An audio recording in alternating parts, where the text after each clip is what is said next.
Bom, ondas. Vamos dar um bônus extras aqui sobre ondas. Bem, não estou falando sobre ondas em mesma escala, estou falando sobre ondas em geral. Mas a minha dissertação de mestrado, ela fala sobre o uso de modos normais na simulação da atmosfera. E é uma ideia, é um framework muito interessante. Então, o que você pega? Você pega a atmosfera, as equações, no caso, equações primitivas, que são as equações de Navier-Stokes, escritas sobre a atmosfera e tal, em coordenadas de pressão primitivas,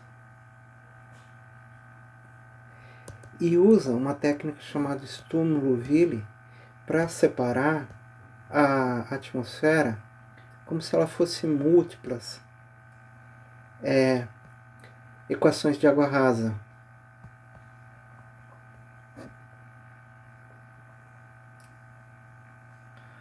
Então, fazendo isso, a gente tem que cada uma dessas águas rasas elas tem uma profundidade equivalente, tá?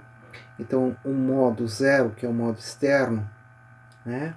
Ele não vibra na vertical, né? Em zero ele é barotrópico, enquanto que os outros infinitos, né? Modos internos, eles mudam de sinal, né? Aqui a gente tem uma estrutura em P, né? Isso falta falar.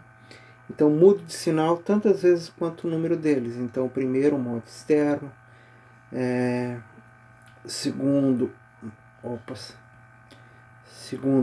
modo externo duas vezes e assim por diante. Bom, então cada uma dessas equações de água rasa elas têm uma chamada profundidade equivalente, um H, né, que relaciona a velocidade de fase das ondas de gravidade, né, com a seguinte expressão, G sobre H.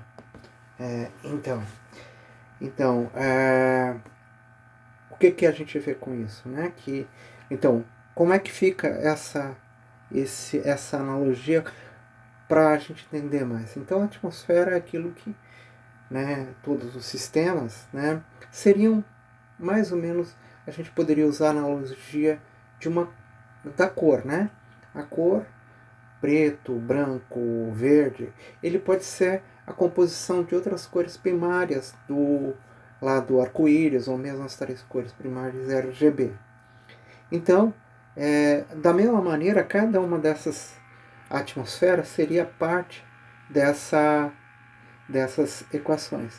Bom, eu não vou entrar em detalhes sobre a minha dissertação, mas o que eu queria falar é sobre o modo externo. Né? Então, o modo externo é um modo que ele com a energia, a velocidade da onda de fase, né? E o grupo, obviamente, compõe aquilo que a gente vê na atmosfera. Mas a velocidade de fase, ela é na ordem da equação da velocidade do som, né? E ele é dominante. Né? 80, 90% da energia da atmosfera está nesse modo. No entanto, como a precipitação ela tem uma convergência em cima, uma divergência embaixo, então ele joga no terceiro modo, né, dependendo da tua configuração, toda a energia. E essa energia é transferida para esse modo, primeiro modo interno aqui, modo zero. Ele não deveria mudar de sinal.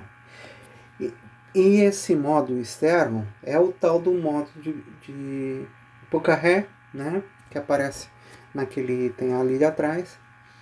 E então, como que funciona essa transferência de energias dos modos internos para o modo externo? Então, se a gente tiver a atmosfera girando, né, o parâmetro Curie, e nós tivermos um cisalhamento do vento, né, o vento na superfície, ele for numa direção em altos níveis ele for noutra direção, tá? Tiver um cisalhamento vertical aqui bem grande, quanto maior esse cisalhamento, mais rápido vai ser esse processo de transferência de energia dos modos internos para o modo externo. Então, assim que consegue a dominância do modo do modo externo, né? Enfim, essa é uma técnica que permite a gente olhar as ondas internas, as ondas de gravidade e também as ondas de Rossby. As ondas de Rossby, elas são basicamente, estão quase todas no modo barotrópico, né? Enquanto que as outras são os modos baroclínicos.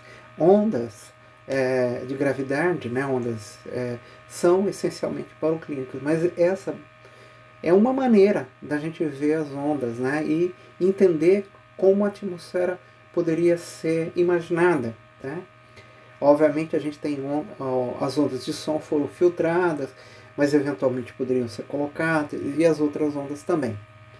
Era isso, só um bônus para falar da minha dissertação de mestrado. Que está disponível para quem quiser olhar.